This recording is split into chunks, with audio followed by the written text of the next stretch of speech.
amazina yanjye nitwa Musabyimana Diane, ndi umukozi w'Imana, numva mpagurukiye gukorera Imana. Rero urakoze kunyakira, Imana yo mwijuru umugisha. Ndagira ngo dusenge Imana kugira ngo twinjire mu ijambo ry'Imana. Mana turagushimiye kandi turakubashye. Mana tugushimiye kugira neza kwawe. Turagushimiye kuri Mana nyamana, izina ryawe nirihabwe icyubahiro. Tugoye kare kugira ngo bane natwe mu izina rya Yesu Kristo, mvuge mvugishijwe nawe kandi nkubere mikoro wirangurire. Urakoze kubyumvishije, umuntu wese tugiye kubona mu ijambo mu umugisha, icyo gikomeze kuri cyawe none niteka ryose mu izina rya Yesu. Amina. Natangiye nivuga, amazina yanjye nitwa Musabyimana Diane, umukozi w'Imana. Yakoze cyane kuntumira kuri televiziyo. Imana imuhe umugisha kandi rwose Imana ikomeze kumwagura. Ndagira ngo twinjire mu ijambo ry'Imana, ariko nyine nkuko abigusabye, kanda subscribe, ukoreshe ya kugira ngo ohereze abandi, kandi ntukabure umwanya na muto kuba imbere y'Imana. Rero ndi umupasiteri kandi mpagurukiye kuvugira Imana, Imana izabimfashemo. Ndagira ngo dusome ijambo ry'Imana rifite umutwe uvuga ngo igihe kigeze cyangwa igihe. Turasoma igitabo cy'Abami ba kabiri. Dusome Abami ba kabiri igice cya 4, hanyuma duhere ku murongo waho wa murongo wa 12. Abami ba kabiri igice cyaho cya 4, hanyuma duhere ku murongo wa 12 twumve Imana ivuganye natwe. Havuze ngo iki? Haravuze ngo Elisa ati twamugirira dute? Gehazi aramusubiza ati cyakora nta mwana w'umuhungu agira, kandi umugabo we arashaje. 15 haravuze ngo aramubwira ati muhamagare. Amaze kumuhamagara aritaba, ahagarara mu muryango. Elisa aramubwira ati umwaka utaha nk'iki gihe uzaba ukikiye umwana w'umuhungu. Nawe aramusubiza ati oya databuja, muntu w'Imana, wibeshya umuja wawe. 17 haravuze ngo hanyuma umugore arasama, igihe kigeze abyara umwana w'umuhungu nk'uko Elisa yamubwiye. Tuvuge ngo amen. Haleluya. Yana amagambo y'umugabo witwa Elisa, gitabo somye mu gitabo mu Bami ba kabiri. Uyu ni inkuru y'umugabo witwa Elisa. Uyu ni umudamu umushene mu kazi. Igihe kimwe Elisa ari kubwiriza, yaje kugira mudugudu wabo. Hanyuma hageze uyu mudamu aramwakira. Haleluya. Bibiliya yatubwiye ngo aramwakira, aramugaburira, ngo bararya. Tuvuge ngo amina. Biravuga ngo nuko uyu mudamu igihe kiragera, Elisa yajyaga hanyura, yahagera akamuha amazi akoga, akabagaburira. Hanyuma Elisa bimukora ku mutima. Uyu mugore agera igihe abwira umugabo, aramubwira ati uyu muntu w'Imana reka tumwubakire icyumba cyo hejuru, nazajyaza ajya aruhukiramo. Ndagukangurira kwakira abashyitsi, ndagukangurira gukunda abantu b'Imana. Bibiliya tubwira ngo iki rero? Bibiliya tubwira ngo nuko Elisa bimukora ku mutima. Haleluya. Bimukora ku mutima. Hanyuma ngo ahamagara Gehazi, aramubwira ngo uyu muntu tugirira neza, twamugirira dute? Asifiwe tena. Twamukorera iki? Aramubwira ngo databuja, uyu mudamu nubwo wamurebye nta mwana w'umuhungu agira. Cyari ikibazo murabizi, haba igihe umuntu abyara umukobwa, wajya ubyara abakobwa gusa, imiryango ikumva ko waciye imiryango. Wabyara abahungu gusa, imiryango ikumva ko waciye imiryango. Bivuze ngo mu isi turimo ni byiza ko umuntu abyara umukobwa ndetse n'umuhungu, ariko niba ufite abakobwa ntacyo bitwaye, niba ufite abahungu gusa ntibigutera ikibazo, ntacyo bitwaye. Ahubwo turi mu kintu cyitwa umugambi w'Imana. Hanyuma rero ngo Elisa abaza Gehazi ngo mbasi umudamu watugiriye neza kurya, watugaburiye akaduha amazi, uyu mudamu waturyamishije, uyu mudamu waduhaye akaducumbikira, twamugirira dute? Haleluya. Aramubwira ngo databuja, icyakora uyu mubyeyi nta mwana w'umuhungu agira. Imana ishimwe, pokea sifa. Ngo nuko Elisa abwira Gehazi ngo muhamagare. Bibiliya yatubwiye ngo iki? Bibiliya yatubwiye ngo aramuhamagara, aramubwira ngo yewe madamu, yewe mama, umwaka utanga iki gihe uzaba ukikiye umwana w'umuhungu. Asifiwe nanone. Biravuga ngo nuko uyu mudamu abwira Elisa, aramubwira ngo hoya muntu w'Imana, wibeshe umuja wawe. Aramubwira ngo oya, byararangiye. Aramubwira ngo icyambere, umugabo wanjye arashaje. Bivuze ngo niba umugabo yarashaje n'umudamu yaramaze gusaza, yarageze mu zabukuru. Elisa aramubwira ngo umwaka utanga iki gihe uzaba ukikiye umwana w'umuhungu. Umudamu aramubwira ngo oya, muntu w'Imana, wibeshe umuja wawe. Bibiliya yatubwiye ngo igihe kigeze. Haleluya. Igihe kigeze ngo uyu mudamu arasama. Yesu ashimwe. Amaze gusama ngo abyara umwana w'umuhungu nk'uko Elisa yamubwiye. Tuvuge ngo amina. Turi ku ijambo bita igihe. Ndakubwira ngo igihe Imana yavuganye nawe ni iki ngiki. Iyakubwira ngo izakora ubukwe ni iki ngiki. Iyakubwira ngo izakwambika ni iki ngiki. Iyakubwira ngo izaguha akazi ni iki ngiki. Iyo wari ubyizeye wamvugira ngo amen. Turi ku ijambo bita igihe.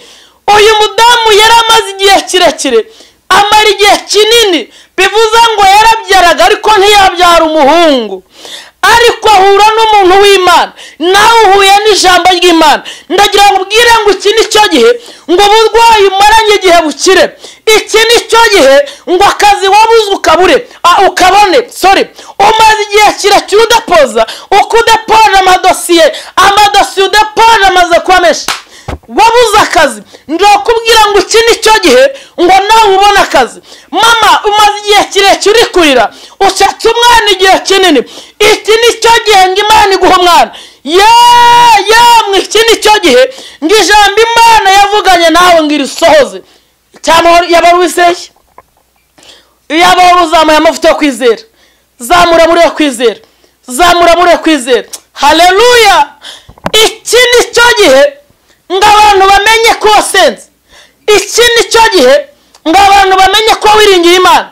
Umaze igihe kirekire usenga ariko ntabwo abantu bemera ko wasenze. Iki ni cyo gihe ngo Imana ibyemeza batabyemera. Haleluya. Warivuje biranga, umaze igihe kirekire urwaye, abaganga baragusuzumye ndetse bakubwiye ko utazakira, ariko Imana iha umugisha abaganga. Mbasaba imigisha itagabanyije. Mwumva impamvu mbasaba umugisha? Iyo muvuye umuntu ntabwo mubwira ngo ngazapfa, oya, Imana ibaha umugisha. Muramubwira ngo taha utegereze Imana. Mama, taha utegereze Imana. Papa akakubwira ngo taha utegereze Imana. Bishatse kuvuga iki? Aho abaganga bananiriwe niho Imana itangirira. Aho abadogiteri bananiriwe niho Imana itangirira. Tuvuge ngo amina. Haleluya. Ntawiringiye Imana ngo akozwe n'isoni, ntawiringiye Imana ngo imutererane, ntawiringiye Imana ngo Imana imuhane. Tuvuge ngo amina. Bibiliya ivuga ngo igihe kigeze, igihe kigeze. Amagambo umuntu w'Imana yatuye witwa Elisa. Kigeze umudamu arasama. Ndakubwira ngo ubwo bukwe maze igihe bupfa. Nigihe ngo nawe ubukoreshe, wowe urambagizwa bigapfa. Nigihe ngo nawe urambagizwa byemere. Umaze igihe kirekire ugerageza kubaka inzu, uko utangiye kuyubaka murasize ariko ntibubake, ubishyira muri bije ariko ntibikunde. Igihe kirageze ngo wubake byemere. Umudayimoni witwa inyatsi aba mu biganza byawe. Iyo ubonye amafaranga nibwo televiziyo ipfa, iyo ubonye amafaranga nibwo ipasi ipfa, iyo ubonye amafaranga nibwo umwana arwara, iyo ubonye amafaranga muri famiye nibwo ahita yaza ikibazo kugira ngo kiyatware. Uwo ni umudayimoni w'inyatsi. Ndakubwira ngo Imana iwukuye mu izina rya Yesu. Nyemera nkuhanurire mu izina rya Yesu. Kandi ndashaka duseka, sinjye uzaza n'imperuka. Tuvuge ngo amina. Cyako dusenga. Bya Yesu nta muntu wabivamo. Bya Yesu biraryoshye. Bya Yesu biraryoshye. Buri gihe yavuzanye inkuru n'impamo ko Yesu bamuvuze niko nanjye namubonye. Tubonye Imana igira neza, tubonye Imana itabara, tubonye imana ihindura amateka, tubonye imana yambika, tubonye imana igabura, tubonye yewe tubonye rudatetereza abasenzi, tubonye imana ihindura ubuzima. Tuvuge ngo amina, haleluya. Twongeye tuvuge ngo amina rata, twongeye tuvuge ngo amina. Bibiravuga ngo igihe kigeze, turi muri cya gihe, haleluya, turi muri cya gihe. Wikitotombera imana, witera imana icyizere, wiva mu byiringirwa, ugarukiraho ngaho, ukigaragura mu byaha. Iyi mana tuyifitiye icyizere, yo tuyifitiye icyizere. Iyo ndi kuyivuga nyivuga iyo nabonye, mvuga imana yanjye, simvuga imana ya Danieli, simvuga imana ya Eliya, simvuga imana nubwo nayo ari ngombwa. Ubu ndi kuvuga imana ya Diane nabonye. Igihe kirageze ngo nawe uvuge imana wahuye nayo. Igihe kirageze ngo ureke imana wumva nyundi, ahubwo uvuga imana wabonye peke yake. Tuvuge ngo amina, haleluya. Imana ikuremera igitangaza gifatika. Twongeye tuvuge ngo amina. Njyewe kubwira ngo humura rero, ikindi cyo gihe ngo bimenyekane, mbabaruza murakwizera, mbabarureke uva mu byaha, garukira umwami Yesu aragukunda. Ngwino sanga Yesu agufitiye imbabazi. Yesu ashimwe cyane. Tubonye abantu bitotombera imana, tubonye abantu bavuye mu by'imana, haleluya. Ariko tubonye n'abandi bayishikamyeho, haleluya. Tubonye abantu bayishikamyeho. Pawulo igihe kimwe yandikira Abakorinto arabwira ngo nimuhumure, nyamara urufatiro rukomeye rw'Uwiteka ruracyagaze. Aravuga ngo rwanditseho ikimenyetso ngo Uwiteka azi abantu be, ngo kandi umuntu wemera iryo zina ava mu bidatunganye, mu bidafite umumaro. Tuvuge ngo amen, haleluya. Tubonye imana ikora, tubonye imana ihindura amateka, tubonye imana ihindura ubuzima. Biravuga ngo igihe kigeze, umudamu arasama. Yesu ashimwe cyane. Igihe kigeze, wikitotombera igihe urimo rwose, wo muri imana ije gukura muri iki gihe urimo. Niba ari igihe cy'amarira, imana ije kukigukuramo. Niba ari igihe humura, niba ari igihe cyo gukenera umwana, imana ije kumuguha. Iyi mana dukora ni imana ihindura amateka. Yesu ashimwe cyane.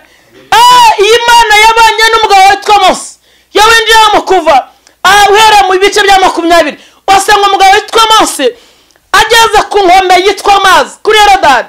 Aho hantu hajya hamfasha cyane. Biravuga ngo Farawo batuze, yarabagezeho Farawo ngo batuze. Mose ntiyagombaga kuvugana n'Imana, byari byanze, haleluya. Mose ntiyari buhumuriza Abisirayeli kuko Farawo yaramaze kubageraho. Iri jambo nzaritegura neza ngende ibwirizeho. Ngo nuko uwo mwanya uwitwa Farawo ahagurutse ingabo zose zo muri Egiputa. Uwiteka arabyemera. Ngo nuko imbere y'Abisirayeli hari Yorodani, imbere n'inyuma hari Farawo, impande n'impande hari imisozi. Ngo nuko Mose ntiyari buvugana n'Imana. Imana ihagurutse ingabo zo mu ijuru, Imana ihagurutse batayo, irazibwira ngo nimumanuke. Ngo ingabo ziramanuka, irazibwira ngo mujye ku magare y'Abafarawo, mutangire gukuramo inziga, ngo amagare atangira gukururika ruhije. Ariko Imana ishimwe, haleluya, haleluya. Uwiteka abwira Mose, aramubwira ngo abwira Abisirayeli bicecekere, Abanyegiputa babonye nonaha ntibazongera kubabona ukundi. Asante Yesu binifu, asante Yesu, asante. Mungu ni Mungu, Mungu ni Mungu tu, haleluya, haleluya. Afitiye byinshi mu kiganza cye, harimo ibyiza gusa, haleluya. Muri byavanga hafi kurusha umwambaro nambaye. Tuvuge ngo amina, haleluya. Petero yusuye umwuka wera, haravuga ngo twakuvaho tukajya kurinde, kandi afite amagambo meza y'ubugingo. Tuvuge ngo amina, haleluya. Yesu ashimwe cyane. Igihe kigeze, umudamu arasama. Tubonye abantu babuze ibyiringiro, bacitse intege ngo habaye ibyorezo, bandi bakishingira, bandi bakava mu masezerano, bandi bagatwara inda. Ariko waretse kuva amasezerano, niba waravuganye n'Imana, cyangwa bikunda bizasohora. Yesu ashimwe. Niba waravuganye n'Imana, yewe nshuti yanjye, niba waravuganye n'Imana, Yesu Kristo binifu, taya zubrere do paini gloria, perebo yasire, haleluya. Yewe Kristo, Emanueli, niwongere wamamare. Yewe Kristo, mana niwongere wamamare, niwongere ushirwa hejuru. Mana nyiringabo, mana nyiribihe, niwongere ushirwa hejuru. Haleluya, haleluya. Yewe Kristo, sanse haleluya niwongere ushyirwa hejuru niwongere ushyirwa hejuru nta yindi mana iriho nta n'izaboneka yahora nayo igakora ibyo ukora uretse wowe imana yo mu ijuru uretse wanitse isi ndetse ukadendesa inyanja nta muyede nta mufundi yewe rere boyasire niwongere sanse konteremeniyanse tuterere boni nivo tugufitiye icyizere tugufitiye icyizere tugufite nitwifuza undi murengezi tugiye gusenga imana bw'umwami Yesu nkunda ndamahoro kubw'imbabazi nyinshi ndamahoro nigira bamwe mwisha imbere y'Imana mfite umuntu mvugira haleluya tugiye gusenga imana cyayasubira ryose haleluya kugushikamisha umutima samuhinda amahoro masa kuko akwiringira ijambo narikunda cyane ndaduyuzuye umwuka wera haravuga ngo Uwiteka niwe mungera wanjye sinzakena cyane iruhande rw'amazi adasuma hasubiza irajya mu bugingo bwanjye hayi wowe jyewe haleluya haleluya nyemerera Imana nyivuge nushaka umfata uko ubishaka iyi Mana narayibonye iyo ndi kuyivuga ntacyo bintwaye kuvuga Yesu ntacyo bintwaye iyo umuntu yasinze atangira kubyina akabyina uko yasinze nanjye reka mvuga Yesu nabonye reka mvuga umugabo uhindura amateka reka mvuga umugabo wambika reka mvuga umugabo ugabura reka mvuga umugabo ntago nabo ni mugari ni muremure niko Dawidi yavuze igihe kigeze umudamu arasama habyara umwana w'umuhungu nk'uko Elisa yamubwiye umuntu w'Imana tugiye gusenga haleluya uracyafite kwizera warucitse intege ngwino kuri Yesu ngwino uyu mugabo nkubwira ngewe naramubonye gihe kimwe umuntu yigeze ambwira ngo Yesu wamubonye gute aya nawe waramubonye reka nkubwira ngo umuko uhumeka nta bomboni bakoresheje kubyuka bikemera nta bomboni bakoresheje nakubaza ngo mbese iyo umuntu aryamye mu igihe kimwe nigeze nganira n'umukobwa wanjye tuganira ku bintu byo kuryama hanyuma ndamubaza ngo bungiye kuryama nti ngaru ubwenge kugi ndavuga ngo nisinzira ndaza kuba ndi heshye ubwo ndabasinziriye ndaba ndi heshye ubwo ndi bwicwe ndaba mvuye heshye nsanga ubwenge bwose n'ubw'Imana haleluya kankubaza ikintu kimwe wowe utagifite kwizera Imana yakirakomeye Imana yakiriho harabajya bavuga ngo ntago Imana iriho ngewe Imana iriho cyane uvuze ngo Imana ntiba waba wisima wabusuzuguye kuremye Imana yakiriho reka nkubaza ikibazo kandi nushaka uzakinsubiza uretse kutakibona nakubaza ngo ni gute umwana kurira mu nda ya nyina ukwezi kwa mbere umwana akagira 2 umwana akagira 3 umwana akagira 4 umwana akagira 5 umwana akagira 6 umwana akagira 7 umwana akagira 8 umwana ku mezi 9 uyu mwana akavuka umva igitangaje umwana akagira inzara umwana akagira umusatsi umwana mama w'umubyara akajya mushyiraho ibintu bishushe ariko uyu mwana ntashye ariko iyi Mana ni yamamare Yesu we amamara wongere wamamare amamara haleluya haleluya Yesu nushimwe uri umugabo w'intwari tuvuge ngo amen tugiye gusenga Imana inshuti y'umusaraba wowe unteze amatwi ongera ugire kwizera Imana iragukunda wijya mu byaha wikugaragura wikutotemera Imana wo kwanga Imana iragukunda igufitiye imbabazi n'urukundo Imana ni umubyeyi nta mubyeyi wanga umwana we humura mwana we ko mubyera kose ameze Imana iragukunda Imana ikunda umwana wayo humura Imana iragukunda afite yanjye ugarukira Uwiteka ufata icyemezo wongera usenge jambo ryatubwiye ngo igihe kigeze mudamu arasama abyara umwana w'umuhungu nk'uko Elisa yayimubwiye kahubwire ngo uyu mwaka no wawe ngibyo Imana yavuganye nawe ibisohoze ntuve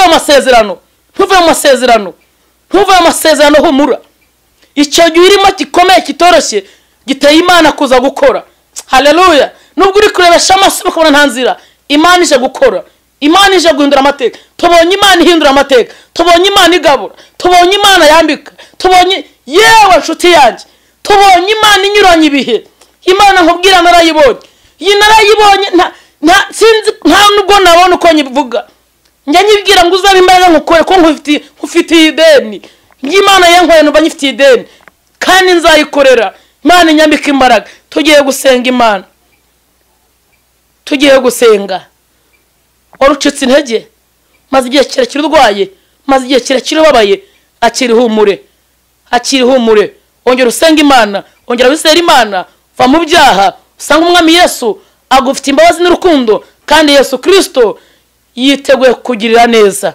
Mana turagushimiye kubanye natwe, uri umwungeri mwiza, ubereye bose abagutegereje. Nawe kwinyuza korwa n'isoni, niwongere wamamare. Turagushimiye kandi turakubashye. Hereza umugisha abantu bose bari bwumvira ijambo, hereza umugisha abantu bose bariteze amatwi. Tuterere boni nivo ayazubreri do paini gloria sanse bini fozinadaji Imana ishimwe. Tutererebo uyu muntu umaze igihe kirekire yabuze akazi, Mana ukamuhe. Uyu umaze igihe kirekire yambagizwa bigapfa, Mana umukore ubukwe. Uyu ukeneye umwana, Mana ubikore. Uyu utwara inda zivamo, tutayazubreri yewe ubikore Mana. Uyu muntu byarapfusha, Mana ubikureho ubuhe umwana. Aba bantu barwaye, Mana ubakize yewe Santa Gloria. Aba bantu bamaze igihe kirekire barembeye mu nzu, Mana ubakize. Uwiteka umwami Imana yanjye, nyemerera ubagire neza, nyemerera hindura amateka. Umuntu wese wumvishira ijambo wari ubabaye, Mana umukize. Buri muntu wese wumvishira ijambo umuhe umugisha, kandi umugisha wawe ubakwireho hose, ubarwanirire cyane isi yose bari umugisha. Hereza umugisha igihugu cyacu cy'u Rwanda, hereza umugisha abanyarwanda, hereza umugisha abazi batuyobora, kandi nukuri umugisha wawe ukomeze ukwire abatuye isi yose. Urakoze kubyumvishije kandi urakoze kubikoze. Ngaho nuhabwe icyubahiro kuko uri Imana igikwiriye. Ngaho komeza ganze kandi utegeke buri muntu wese twabanye umuhe umugisha. Sinkutota nko gutegeka, tugusaba tukaduha byinshi, ibyishaka n'ibyishima ubiduhane nabera bose none n'iteka ryose, mu izina rya Yesu Kristo wambambiye ku musaraba i Golgotha. Amina.